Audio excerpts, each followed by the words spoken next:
Ya está con nosotros el doctor Enrique Gómez Martínez, representante legal del Movimiento de Salvación Nacional. Doctor Enrique, gracias por estar con nosotros en Clickracia. El poder de la información a un clic. La democracia es la información. Bienvenido. Hola Roger, ¿qué tal? Buenos días. Un gran saludo a todos los seguidores de Clickracia. ¿Cómo se encuentran? Muy bien, señor, y espero que usted también se encuentre muy bien. Bueno, acabo precisamente de hacer, son dos anuncios de tipo político-económico hoy. Primero, la decisión de las comisiones del Congreso económicas de no aprobar el monto de 523 billones de pesos del presupuesto general de la Nación. Y el otro, el que usted nos va a plantear específicamente en relación con la reforma tributaria y cómo le van a meter la mano al bolsillo. Dice usted, no a las grandes empresas, sino a la clase media, entiendo yo. Pero primero, ¿qué le suscita la decisión de las comisiones económicas de Senado y Cámara respecto del presupuesto general de la Nación? Bueno, estos ataques súbitos de dignidad del Congreso nunca me inspiran mucha confianza. Yo creo que tenemos que estar con mucha cautela. Sabemos que los partidos tradicionales, en este caso liderados por el Partido Conservador, les gusta es encarecer el voto y es parte de una pantomima a la cual nos han desgraciadamente acostumbrado a lo largo de los años, enfocada a presionar al Ejecutivo en temas neurálgicos para después entregarse de pies y manos a cambio de extensas cuotas burocráticas y contractuales. Entonces, pues creo que la decisión de la Comisión Tercera y del Senado de la República es apenas lógica.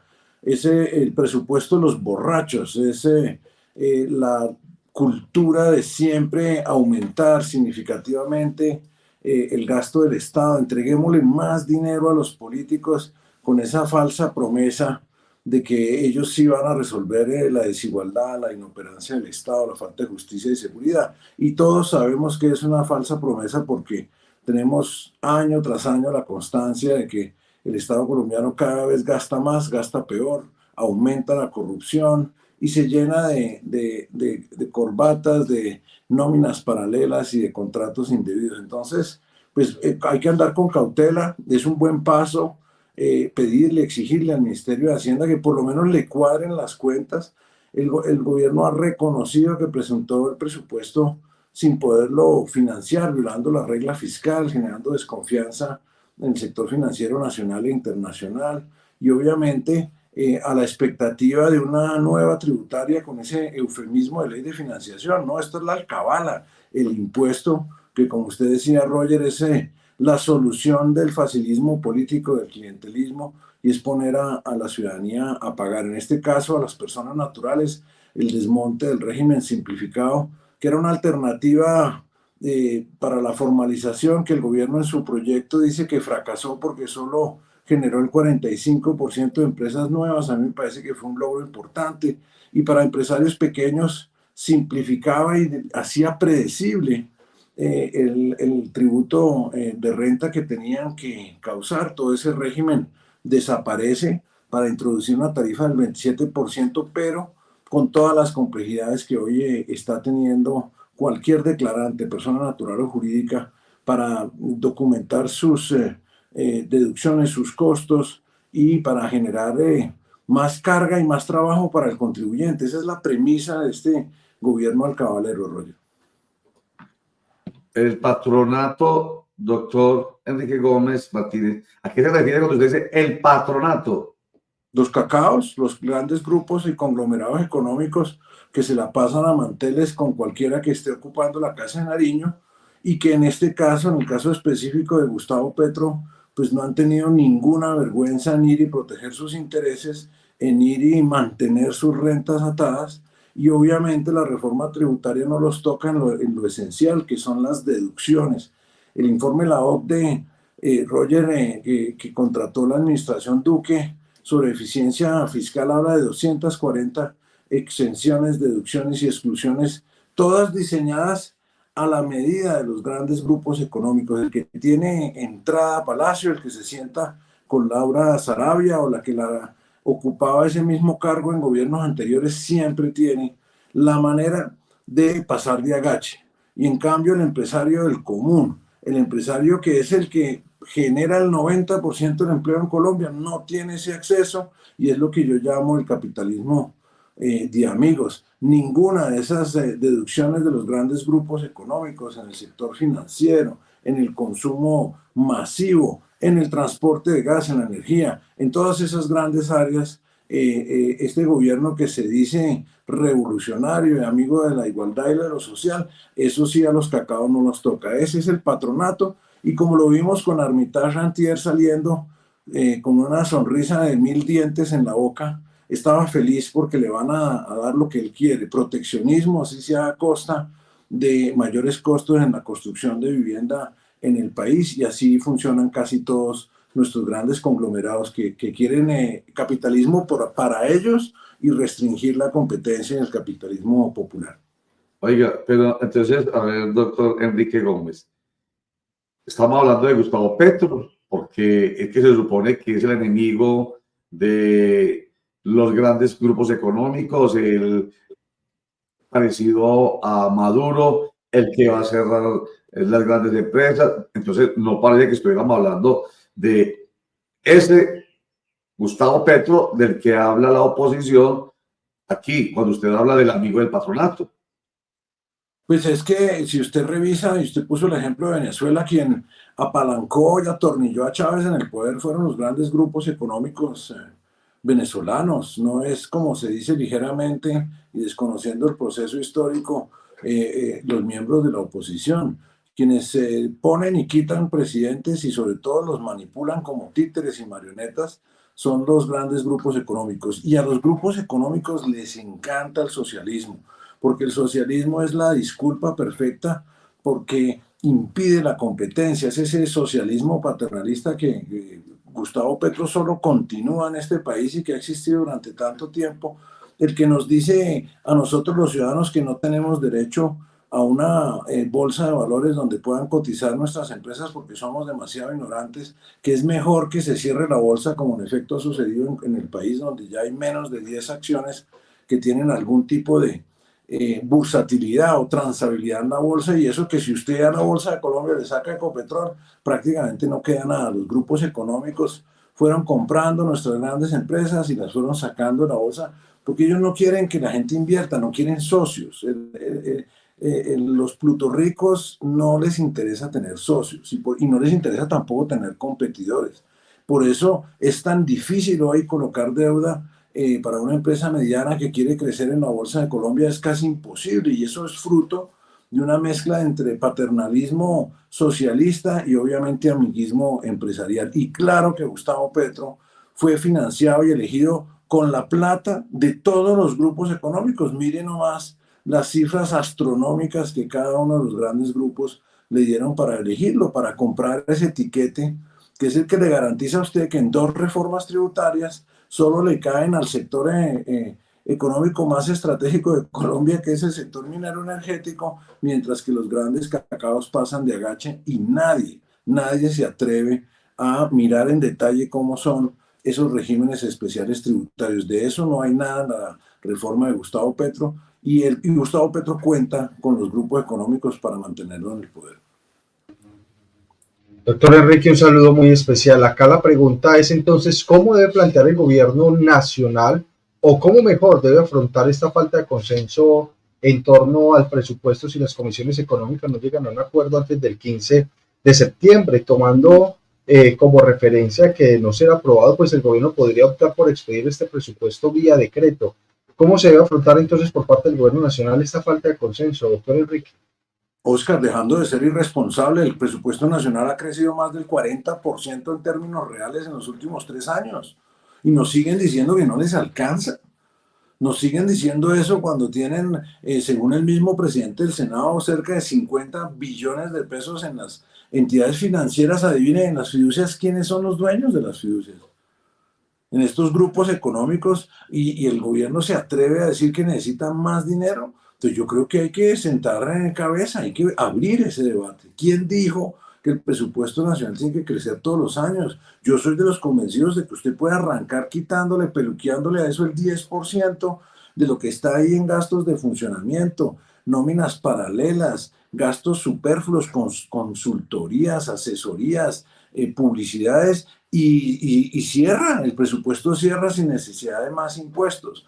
Y eso obviamente eliminando exenciones de donde debiera precisamente, como decía Roger, estar hablando este gobierno. Oiga, venga, quitémosle estas exenciones que ya han pasado su hora o que no tienen justificación económica, vamos desmontando y peluqueando y verá que el recaudo mejora sin una nueva tributaria. Y yo creo que hacia allá tiene que dirigirse el gobierno. Si el gobierno insiste en usar sus facultades ejecutivas para la aprobación de un presupuesto ampliamente desfinanciado, que viola la regla fiscal, que es una norma que se estableció en 2011, que se vino luchando toda la primera parte del siglo XX, que era que el gobierno no puede aprobar presupuestos o presentar al Congreso presupuestos en déficit, y el Congreso no los puede aprobar. Como pasa en nuestra casa, ¿qué sentido tiene para una familia hacer un presupuesto que excede en el gasto sus ingresos? Eso es inviable. Aquí además, no nos olvidemos que están financiando el presupuesto con tarjeta de crédito. A los créditos a la vista, la banca internacional se relame cuando ve el descriterio del ministro de Hacienda y la estupidez de Gustavo Petro, porque cobran más tasas y al final del día Colombia no puede sacrificar su cultura de pago. Entonces, la única salida a esto es bajarle al presupuesto. Yo calculo, hay un estimado, hay distintas versiones de este estimado. Arrancamos con un faltante de 12 billones, después se sinceró el tema y se habló de 27. Me parece que hay un estimado razonable de 45 billones de pesos que sobran en el gasto, y esa sería una reducción cercana a la del 10%, que es enteramente viable y no castigaría la inversión que requiere el país si se le mete la mano de la tijera dura al gasto superfluo. Pero el gobierno no está en eso, Oscar. El gobierno está en gastar a dos manos para asegurar que pueda poner su sucesor en 2026, entre otras cosas, obviamente, para tapar todas estas trapisondas, todas estas infidelidades con el pueblo colombiano en el tema electoral, en el tema de la corrupción. Doctor Enrique Gómez, perdón, buen día, cordial saludo. ¿Qué va a pasar entonces? Es que usted deja o no, lo dice muy claro, se van entonces a olvidar de la famosa oposición, esa que han hecho hasta hoy de manera tan férrea y a veces tan visceral por el tema del dinero. ¿Usted cree que eso puede pasar de agache y prime sobre algunos congresistas, por no decirlo, por no generalizar, algunos congresistas, el afán burocrático de conseguir recursos y contratos pese a su oposición a este gobierno? Con total certeza, el caso evidente es que el gobierno ha logrado, como la aprobación de la pensional, el apoyo de la U, del Partido Liberal y del Partido Conservador, que son cooperativas electorales y de burocracia y de abuso del Estado, que solo están a la espera del precio. ¿Se acuerda un programa que se llamaba El Precio es Correcto cuando éramos chiquitos, Javier? Sí, señor, ¿No? claro, Entonces, obviamente. es el mismo juego. El mismo juego es en cuánto se vende cada bancada, y ellos son expertos en negociar y arrodillar al gobierno de turno alrededor de finalidades que a veces son completamente irracionales, como en este caso. ¿Qué es lo que va a suceder en paralelo? Pues la valorización del peso colombiano va a caer, como viene cayendo esta semana, y vamos a enfrentar una pérdida de calificación de nuestra deuda, y vamos a entrar en la triste categoría de país basura, de bonos basura, que le encanta a la banca internacional. Nada mejor que cobrarle intereses bien caros a un deudor bien pendejo, y ese es el caso de Gustavo Petro, y ese costo lo pagamos todos. No olviden que en este presupuesto hay ya previstos 98 billones de pesos, el 20% de ese aforo que se rechazó anoche, está situado para pago de impuestos, de intereses sin amortizaciones de capital. El gobierno está pidiendo de forma tal que no haya amortizaciones de capital en esta feria de captación de recursos, que van a salir como un chorro de una manguera de bomberos en las previas de las elecciones de 2026. Creo que es el plan, y creo que los partidos tradicionales, Cepeda, Gaviria, Dilian Francisca, Toro, están esperando qué pedazo de ese chorro de dinero les va a corresponder a ellos en contravía del interés nacional. Yo sí creo que quienes van a sufrir con la devaluación del peso son los más humildes, y quienes van a sufrir son los que han hecho un esfuerzo a lo largo de su vida para acumular un patrimonio y que ya empieza a perder un valor importante en su valor relativo con el dólar. Todo aquel que tenga una casita pues va a valer menos, todo aquel que haya logrado construir un negocio va a valer menos, y toda la economía del país va a depreciarse precisamente por esta irresponsabilidad del gobierno y de los políticos en el Congreso. Doctor Enrique Gómez Martínez, cuando usted habla de gastar dinero así a manos llenas y sin responsabilidad, quiero presentarles a usted y a nuestros internautas y lectores un segmentico del senador de la República, Nicolás Pérez Echeverría Barán, que está refiriendo a la inexequibilidad por parte de la Corte Constitucional del Ministerio de Igualdad y Equidad, que dice, ejecutaron en un 1% y se llenó de burocracia. Aquí está Nicolás Echeverría, cortico el segmento. Lo suficientemente amplia y una cantidad de entidades que cumplen funciones de los municipios, por ejemplo el DPS, que si esa plata fuera hacia los programas y no tuviera una plataforma burocrática tan fuerte y tan grande, sería mucho más eficiente. Entonces tener programas como los de la vicepresidenta, como los de la primera dama, encaminados a la niñez, encaminados a la equidad de género, focalizados en la mujer, buscando cerrar esa brecha de inequidad y de pobreza, sería mucho más eficiente que tener una estructura tan grande con una ejecución tan baja como la que tuvo en el último año. Bueno, está con nosotros el doctor Enrique. No es solo eso, Roger. Casi todas las funciones del Ministerio de la Igualdad están replicadas en otras entidades del Estado. Nadie ha dicho nada de quitar los puestos en un sitio y dejar los puestos en el ministerio, o de trasladar esos empleados al ministerio. Lo que pretenden es duplicar esa nómina, llenarla de lagartos, de corbatas, de contratistas que no hacen nada, no sirven para nada, sino para devorar el presupuesto y salir a conseguirle votos a quien los nombra. Esa es la realidad, y creo que el país lo sabe, el colombiano sabe que el Estado está lleno de este tipo de ineficiencias. El DPS, el DAPRE, ICBF, todas las entidades del Estado tienen funciones que replican el Ministerio de Igualdad. Eso es una farsa, y la farsa mayor es cómo la Corte Constitucional, en su supuesta autonomía jurisdiccional, permitió que eso siguiera funcionando a pesar de haber decretado la ley que lo creó como inconstitucional. Eso no tiene antecedentes de la sinvergüencería en la historia de Colombia, y es una mancha en el rostro de la Corte Constitucional que no se va a poder quitar nunca. Dejarle en los 2 años que quedan cerca de 3,5 billones de pesos de presupuesto a Francia Márquez, no solo para que no los ejecute, sino que lo que logra gastar lo gastan en basura, en publicidades, en contratistas que no sirven para nada, en influenciadores de las redes. ¡Qué vergüenza! ¿Sabe qué, doctor Enrique? Le queda a uno como un sinsabor con todo lo que usted ha dicho desde el primer momento en que nos ha saludado a propósito de este Estado nuestro, que está conformado por políticos que deben tener un principio que hay que respetar, el del interés general, pero veo entonces que tampoco es ingenuidad nuestra, pero de todas maneras uno quisiera que fuera así y no como usted nos lo presenta.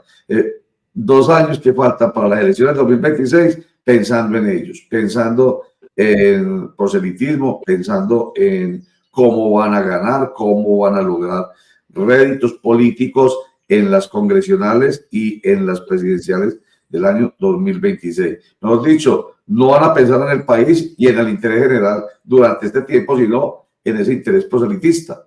Pero eso funciona, Roger, si nos quedamos callados. Me tengo que despedir para entrar a otro compromiso previo, pero luchemos, rechacemos esas premisas absurdas y falsas de que siempre hay que subir el presupuesto, de que siempre se puede hacer otra tributaria. Llevamos en los últimos 20 años una tributaria en promedio cada 2 años, y eso ha extinguido el empresariado y ha limitado el buen empleo, y no hemos visto a cambio de eso ni una mejora en la seguridad, ni en la infraestructura, ni en la competitividad. Le hemos botado plata a la educación para entregársela a FECODE, y los índices de analfabetismo funcional de nuestros niños en la red pública no hacen sino crecer año tras año. Exijamos, y para eso Salvación Nacional es la alternativa. Nosotros sí podemos cambiar nuestro destino. No nos entreguemos, Roger, y ese es el mensaje con el que me despido de todo el equipo y de todos los seguidores del programa. Un gusto.